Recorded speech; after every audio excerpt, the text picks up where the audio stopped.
The man who captured the Himalayas.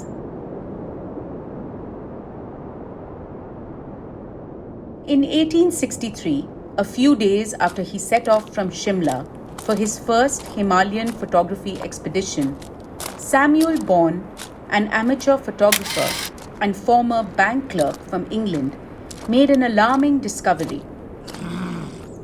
One of the 2 bottles of chemical solutions he had packed to bathe the negatives in had leaked. The only store that sold distilled water, a necessary ingredient in making another batch, was too far away. With 10 weeks to go in his journey, Bourne had to be innovative.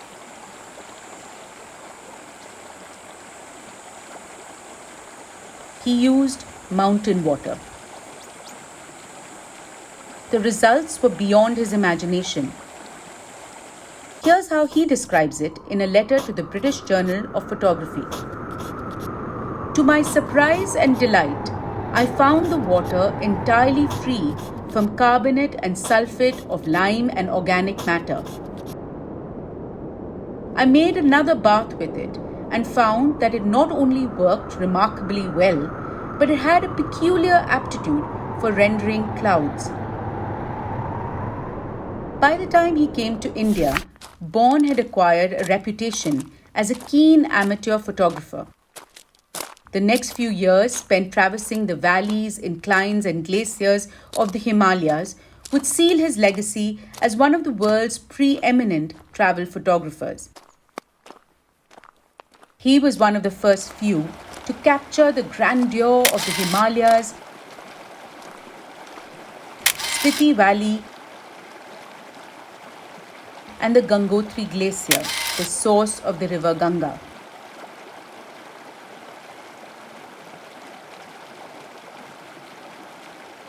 He wrote in depth about his expeditions in letters that were published in the British Journal of Photography between 1863 and 1870.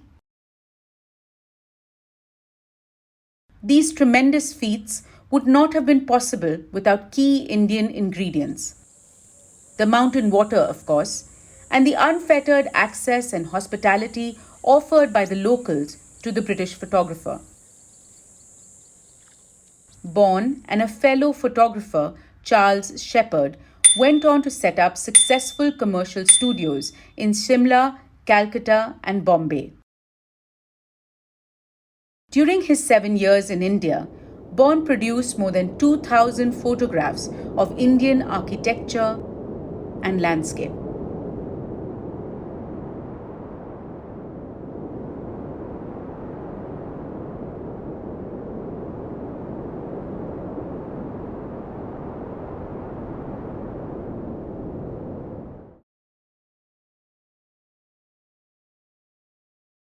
Subscribe to Sarmaya and be a part of the stories and conversations around art, history, and culture.